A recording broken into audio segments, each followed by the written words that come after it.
എല്ലാവർക്കും വിദ്യാസ് കിച്ചണിലേക്ക് സ്വാഗതം. അപ്പോൾ ഇന്നത്തെ നമ്മുടെ റെസിപ്പി എന്ന് പറയുന്നത് പാവയ്ക്ക അല്ലെങ്കിൽ കയ്പ്പയ്ക്ക വെച്ചിട്ടുള്ള നല്ലൊരു ഫ്രൈഡ് റെസിപ്പിയാണ് കേട്ടോ. തീർച്ചയായിട്ടും ട്രൈ ചെയ്ത് നോക്കേണ്ട ഒരു റെസിപ്പിയാണ്. നല്ല ടേസ്റ്റ് ആയിട്ടുള്ള ഒരു റെസിപ്പിയാണ്. ഇപ്പോൾ ഈ ഒരു രീതിയിൽ ഉണ്ടാക്കാത്തവരാണെങ്കിൽ തീർച്ചയായിട്ടും ഉണ്ടാക്കി നോക്കേണ്ട ഒരു റെസിപ്പിയാണ്. അപ്പോൾ നമുക്കിത് എങ്ങനെയാണ് തയ്യാറാക്കാൻ നോക്കാം. അപ്പോൾ ഞാൻ ഈ ഒരു വലുപ്പത്തിലുള്ള 2 കയ്പ്പയ്ക്ക വെച്ചിട്ടാണ് കേട്ടോ. ഞങ്ങളുടെ നാട്ടിലൊക്കെ അത് കയ്പ്പയ്ക്ക എന്നാണ് പറയുക. അപ്പോൾ ഇതുപോലുള്ള ഈ വലുപ്പത്തിലുള്ള 2 എണ്ണം വെച്ചിട്ടാണ് കേട്ടോ ഞാനത് ഉണ്ടാക്കാനായിട്ട് പോണത്. അപ്പോൾ ഒന്ന് റൗണ്ടായിട്ട് കട്ട് ചെയ്തെടുക്കുക. അപ്പോൾ ഒരുപാട് വണ്ണത്തിൽ അങ്ങോട്ട് കട്ട് ചെയ്യേണ്ട. അപ്പോൾ നമുക്ക് ഫ്രൈ ചെയ്യുമ്പോൾ ആവാനായിട്ട് കുറച്ച് ബുദ്ധിമുട്ട് വരും. അപ്പോൾ ഈ ഒരു വണ്ണത്തിൽ കട്ട് ചെയ്താൽ മതി. അതിൻ്റെ ഉള്ളിലത്തെ കുരുവൊക്കെ നമുക്കൊന്ന് അങ്ങനെ ഇതുപോലെ അങ്ങനെ ആക്കി കഴിഞ്ഞാൽ പോകും കേട്ടോ. അപ്പോൾ ഉള്ളിലത്തെ കുരുവൊക്കെ ഒന്ന് കളയണം. ഇതുപോലെ ആക്കിയിട്ട് കംപ്ലീറ്റ് വയ്ക്കുക. നന്നായി കഴുകിയ ശേഷം വേണം കേട്ടോ അത് അരിഞ്ഞെടുക്കാനായിട്ട്. അപ്പോൾ പച്ചക്കറികളൊക്കെ ആണെങ്കിൽ ഒരുപാട് കീടനാശിനിയൊക്കെ അടിച്ച് വരുന്നതുകൊണ്ട് കുറച്ച് നേരം മഞ്ഞൾപ്പൊടി വെള്ളത്തിലും മഞ്ഞൾപ്പൊടി ഉപ്പൊക്കെ ഇട്ട വെള്ളത്തിൽ ആക്കി വെച്ചിട്ട് വേണം കേട്ടോ. നന്നായിട്ടൊന്ന് കഴുകിയെടുത്ത ശേഷം വേണം ഇതുപോലെ ഉണ്ടാക്കാനൊക്കെ ആയിട്ട് എടുക്കാനായിട്ട്. അപ്പോൾ ഞാനത് ഫുള്ളായിട്ട് ഇതുപോലെ അരിഞ്ഞെടുത്തിട്ടുണ്ട്. അതിൻ്റെ ഉള്ളത്തെ കുരുവൊക്കെ കളഞ്ഞിട്ട് ഇതുപോലെ അരിഞ്ഞെടുത്തിട്ട് നമുക്കൊരു പ്ലേറ്റിലോട്ട് വയ്ക്കാം. എന്നിട്ട് അതിലേക്ക് കുറച്ച് ഉപ്പിട്ട് കൊടുക്കുക കേട്ടോ. കുറച്ച് കല്ലുപ്പോ അല്ലെങ്കിൽ പൊടിയുപ്പോ ഇട്ട് കൊടുക്കുക. എന്നിട്ട് നന്നായിട്ടൊന്ന് മിക്സ് ചെയ്യുക. അതിനുശേഷം ഒരു അരമണിക്കൂർ ഇതൊന്ന് നമുക്ക് ഇതുപോലെ തന്നെ വെക്കുക കേട്ടോ. സമയമില്ലാത്തവരാണെങ്കിൽ ഒരു 15 മിനിറ്റെങ്കിലും നമ്മളത് ഇതുപോലെ ഒന്ന് പുരട്ടി വെക്കണം. അപ്പോൾ എന്നിട്ട് നമുക്കിത് നന്നായിട്ടൊന്ന് പിഴിഞ്ഞെടുക്കണം കേട്ടോ. അപ്പോൾ അതവിടെ മാറ്റി വെച്ചിട്ടുണ്ട്. ആ ഒരു സമയത്ത് നമുക്കിതിലേക്കുള്ള അരപ്പ് തയ്യാറാക്കാം. ഒരു 10 അല്ലി വെളുത്തുള്ളിയും ഒരു ചെറിയ കഷ്ണം ഇഞ്ചിയും ഒരു 1/4 ടീസ്പൂണ് പെരിഞ്ജീരകം അല്ലെങ്കിൽ പെരിഞ്ജീരകത്തിൻ്റെ പൊടിയാണെന്നുണ്ടെങ്കിൽ ഒരു 1/4 ടീസ്പൂൺ പെരിഞ്ജീരകത്തിൻ്റെ പൊടി എടുക്കുക. പിന്നെ അതിലേക്ക് കുറച്ച് കറിവേപ്പില ചേർത്ത് കൊടുക്കുക. വളരെ കുറച്ച് കറിവേപ്പില മതി. കഴുകിയ ശേഷം ചേർത്ത് കൊടുക്കുക. അതും കൂടി ചേർത്തിട്ട് നന്നായിട്ടൊന്ന് അരച്ചിട്ട് മാറ്റി വയ്ക്കുക. ഒട്ടും അരയണില്ല എന്നുണ്ടെങ്കിൽ കുറച്ച് വെള്ളം ഒഴിച്ചിട്ടൊന്ന് അരച്ച് വയ്ക്കുക കേട്ടോ. അപ്പോൾ ഒരു അരമണിക്കൂർ ഒരു 15 മിനിറ്റൊക്കെ ആയിക്കഴിഞ്ഞാൽ നമ്മൾ ഈ കായ്പ്പയ്ക്ക നന്നായിട്ടൊന്ന് പിഴിഞ്ഞെടുക്കുക. ഉപ്പിട്ട് വെച്ചുകൊണ്ട് തന്നെ നന്നായിട്ട് വെള്ളം ഇറങ്ങി വരും. അപ്പോൾ നന്നായിട്ടൊന്ന് പിഴിഞ്ഞിട്ട് മാറ്റി വയ്ക്കുക കേട്ടോ.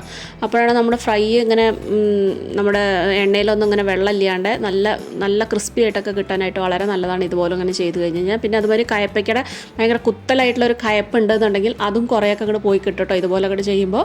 അപ്പോൾ അത് മാറി കിട്ടാനായിട്ടാണ് നമ്മളിതുപോലെ ഉപ്പിട്ടിട്ട് പുരട്ടി വയ്ക്കുന്നത് കേട്ടോ. അപ്പോൾ നല്ലപോലെ ഒന്ന് പിഴിഞ്ഞെടുക്കുക. അത് പൊട്ടിപ്പോകുന്നില്ല കേട്ടോ.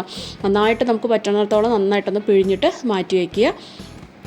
അപ്പോൾ ഞാൻ എല്ലാം അങ്ങനെ പിഴിഞ്ഞ് മാറ്റി വെച്ചിട്ടുണ്ട്. ഇനി ഇതിലേക്ക് നമുക്കൊരു 1.25-1.5 സ്പൂൺ നമ്മുടെ എരിവിനനുസരിച്ചുള്ള മുളക് പൊടി ചേർത്ത് കൊടുക്കുക. ചില മുളക് പൊടിക്ക് എരിവ് ജാസ്തി ആയിരിക്കും. അപ്പോൾ ഇത്രയും ചേർത്ത് കൊടുക്കണ്ട.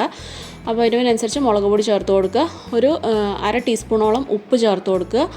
പിന്നെ ഒരു 1/4 ടീസ്പൂൺ ഗരം മസാല ചേർത്ത് കൊടുക്കുക. പിന്നെ ഇതിലേക്ക് ചേർത്ത് കൊടുക്കുന്നത് കുരുമുളകിൻ്റെ പൊടിയാണ്. ഒരു 1/2 ടീസ്പൂണോളം കുരുമുളക് പൊടിയും ചേർത്ത് കൊടുക്കുക. അപ്പോൾ ഈ കുരുമുളക് പൊടിയും കൂടി ചേർത്ത് കൊടുക്കുന്നതുകൊണ്ട് മുളക് പൊടിയുടെ അളവ് നോക്കുക കേട്ടോ. പിന്നെ ഒരു 1/4 ടീസ്പൂണ് മഞ്ഞൾപ്പൊടി ചേർത്ത് കൊടുക്കുക. പിന്നെ ഇതിലേക്ക് ചേർത്ത് കൊടുക്കുന്നത് കോൺഫ്ലോർ ആണ് കേട്ടോ. കോൺഫ്ലോറോ അല്ലെങ്കിൽ അരിപ്പൊടിയോ അല്ലെങ്കിൽ മൈദയോ ചേർത്ത് കൊടുത്തിട്ട് 3-ൽ ഏതെങ്കിലും ഒന്ന് ചേർത്ത് കൊടുക്കുക. ഞാനൊരു 2 സ്പൂണോളം ചേർത്ത് കൊടുക്കുന്നുണ്ട്. ഞാൻ കോൺഫ്ലോർ ആണ് കേട്ടോ ചേർത്ത് കൊടുക്കുന്നത്.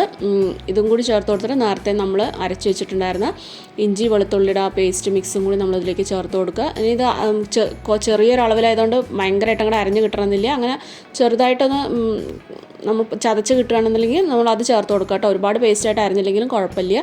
പിന്നെ ഇതിലേക്ക് കുറച്ച് ഒരു ടേബിൾ സ്പൂൺ വെളിച്ചെണ്ണയും കൂടി ഒഴിച്ച് കൊടുത്ത ശേഷം നന്നായിട്ടൊന്ന് മിക്സ് ചെയ്ത് വയ്ക്കുക. ഈ മിക്സ് ചെയ്ത് വെച്ചിട്ട് നമ്മൾ ഒരു അരമണിക്കൂറോ അല്ലെങ്കിൽ 1 മണിക്കൂറൊക്കെ വെച്ച് എത്ര മണിക്കൂർ വെക്കുന്നോ അത്രയും ഇതിൻ്റെ ടേസ്റ്റ് നന്നായിട്ട് ആ മസാലയൊക്കെ അതിൻ്റെ ഉള്ളിൽ ഇറക്കിയിട്ട് ടേസ്റ്റ് കൂടുതൽ കിട്ടും. അപ്പോൾ നിങ്ങൾക്ക് സമയമുള്ളതിനനുസരിച്ച് അത് മാരിനേറ്റ് ചെയ്ത് വയ്ക്കുക. എന്നിട്ട് നമ്മൾ വെളിച്ചെണ്ണയിൽ ഇത് വറുത്ത് കോരുക കേട്ടോ. അപ്പോൾ ഇത് വെളിച്ചെണ്ണയിൽ തന്നെ വറുത്ത് കോരാനായിട്ട് ശ്രദ്ധിക്കണം. കാരണം വെളിച്ചെണ്ണ ആകുമ്പോഴാണ് അതിൻ്റെ ടേസ്റ്റ് നമുക്ക് പെർഫെക്റ്റ് ആയിട്ട് കിട്ടുള്ളൂ. മറ്റേ സൺഫ്ലവർ ഓയിലും വെജിറ്റബിൾ ഓയിലൊക്കെ കുക്ക് ചെയ്ത് കഴിഞ്ഞാൽ നമുക്ക് അത്ര ആ ഒരു നല്ലൊരു ടേസ്റ്റ് നമുക്ക് കിട്ടില്ല കേട്ടോ. കറക്റ്റ് ടേസ്റ്റ് കിട്ടണമെന്നുണ്ടെങ്കിൽ വെളിച്ചെണ്ണയിൽ തന്നെ ഇത് കുക്ക് ചെയ്തെടുക്കണം.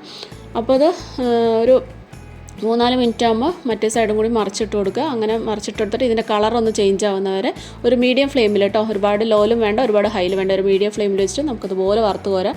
അപ്പോൾ ഇതിൻ്റെ കളറൊക്കെ ചേഞ്ച് ആയിട്ടൊന്ന് ക്രിസ്പായിട്ടുണ്ട്. ഈ ഒരു ഇതാവുന്നവരെ നമുക്കൊന്ന് ആക്കിയിട്ട് വറുത്ത് കോരാം. അപ്പോൾ ഒരുപാട് വണ്ണത്തിൽ നമ്മൾ അരിഞ്ഞ് കഴിഞ്ഞ് കഴിഞ്ഞാൽ ഇതിങ്ങനെ ആയി കിട്ടാനായിട്ട് കുറച്ച് ബുദ്ധിമുട്ടായിരിക്കും. പിന്നെ അത്ര ഒരു ക്രിസ്പിനെസ് കിട്ടില്ല. അപ്പോൾ ഒരുപാട് അതാണ് വണ്ണത്തിൽ അരിയരുതെന്ന് പറഞ്ഞത് കേട്ടോ. അപ്പോൾ ഇതുപോലെ ബാക്കിയുള്ളതും കൂടി നമ്മൾ വറുത്തെടുക്കാം. അപ്പോൾ ഈ കുട്ടികൾക്ക് വരെ ഈ ഒരു റെസിപ്പി നമുക്ക് ഇഷ്ടമാവും കേട്ടോ. കാരണം എന്നുണ്ടെങ്കിൽ ആ കയ്പ്പയ്ക്കയുടെ ആ ഒരു കുത്തണ കയ്പ്പൊന്നും ഇതിലുണ്ടാവില്ല. അപ്പോൾ അതിന് ചോറിനൊക്കെ ആണെങ്കിലും കുറച്ച് തൈരും ഈ ഒരു കയ്പ്പയ്ക്ക ഫ്രൈ ഉണ്ടെങ്കിൽ തന്നെ നമുക്ക് ഊണ് കഴിക്കാനായിട്ട് പറ്റും. കാരണം എൻ്റെ മക്കൾ ഇവിടെ കയ്പ്പയ്ക്ക ഉപ്പേരിയൊന്നും ഉണ്ടാക്കി കഴിഞ്ഞാൽ അവർ കഴിക്കില്ല. പക്ഷേ ഇങ്ങനെ ഉണ്ടാക്കി കൊടുത്താൽ അവർ നന്നായിട്ട് കഴിക്കും കേട്ടോ. അപ്പോൾ ലാസ്റ്റ് നമ്മളെല്ലാം വറുത്തെടുത്ത ശേഷം ആ സെയിം എണ്ണയിലോട്ട് കുറച്ച് വെളുത്തുള്ളി തോലോട് കൂടിയിട്ട് തന്നെ ചതച്ചതും കുറച്ച് കറിവേപ്പിലയും കൂടി ജസ്റ്റ് ഒന്ന് ഫ്രൈ ചെയ്തെടുക്കണം. ചെറുതായിട്ടൊന്ന് നമ്മളിപ്പോൾ ചിക്കൻ ഫ്രൈ ഒക്കെ വയ്ക്കുമ്പോൾ ലാസ്റ്റ് നമ്മൾ ഇങ്ങനെ ചെയ്യാറില്ല, അതുപോലെ ചെറുതായിട്ടൊന്ന് കളറ് ചേഞ്ച് ആവുന്നവരെ ഒന്ന് ഫ്രൈ ആക്കിയിട്ട് ഇതിന് മേലേക്ക് നമ്മൾ ഇട്ട് കൊടുത്താൽ ആ ഒരു വെളുത്തുള്ളിയുടെ ഒക്കെ ഫ്ലേവറും നന്നായിട്ട് കിട്ടും. നല്ലൊരു ടേസ്റ്റാണ്. പച്ചമുളക് ഉണ്ടെന്നുണ്ടെങ്കിൽ ഒരു 2-3 പച്ചമുളകും കൂടി ചേർത്ത് ഇതുപോലെ ഇങ്ങനെ എണ്ണയിലൊന്ന് ജസ്റ്റ് വഴറ്റിയിട്ടൊന്ന് ചേർത്ത് കൊടുക്കും. ഒന്ന് കീറി ഇട്ട് കൊടുത്തിട്ട് ചേർത്ത് കൊടുക്കുക കേട്ടോ. അപ്പോൾ എൻ്റെ കയ്യിൽ പച്ചമുളക് ഇല്ലാത്തതുകൊണ്ട് ഞാൻ ചേർത്തിട്ടില്ല. അപ്പോൾ തീർച്ചയായിട്ടും എല്ലാവരും ഒന്ന് ട്രൈ നോക്കൂ. എല്ലാവർക്കും ഇഷ്ടപ്പെടുന്ന ഒരു റെസിപ്പിയാണ് കേട്ടോ. കണ്ടാൽ നല്ല ക്രിസ്പായിട്ട് നമുക്ക് നന്നായിട്ട് കിട്ടിയിട്ടുണ്ട് കേട്ടോ. അപ്പോൾ ഇതുപോലെ ഉണ്ടാക്കി നോക്കാത്തവരാണെന്നുണ്ടെങ്കിൽ ഈ ഒരു മസാലക്കൂട്ടിലൊക്കെ ഉണ്ടാക്കി നോക്കാത്തവരാണെന്നുണ്ടെങ്കിൽ തീർച്ചയായിട്ടും നിങ്ങളൊന്ന് ട്രൈ നോക്കണം. ട്രൈ ചെയ്തിട്ട് നിങ്ങളുടെ ഫീഡ്ബാക്കൊക്കെ അറിയിക്കാനായിട്ട് മറക്കരുത്. ഇഷ്ടപ്പെടുകയാണെങ്കിൽ ഈ വീഡിയോ ഇഷ്ടപ്പെടുകയാണെന്ന് നിങ്ങൾക്ക് ഉണ്ടെന്നുണ്ടെങ്കിൽ നിങ്ങളുടെ ഫ്രണ്ട്സിനും ഫാമിലി മെമ്പേഴ്സിനൊക്കെ ആയിട്ട് ഒന്ന് ഷെയർ ചെയ്ത് കൊടുക്കാനും മറക്കരുത്. ഒന്ന് സബ്സ്ക്രൈബ് ചെയ്തൊന്ന് സപ്പോർട്ട് ചെയ്യുക. അപ്പോൾ വീണ്ടും നല്ല നല്ല റെസിപ്പീസായിട്ട് നമുക്ക് വീണ്ടും കാണാം. Take care. ബൈ.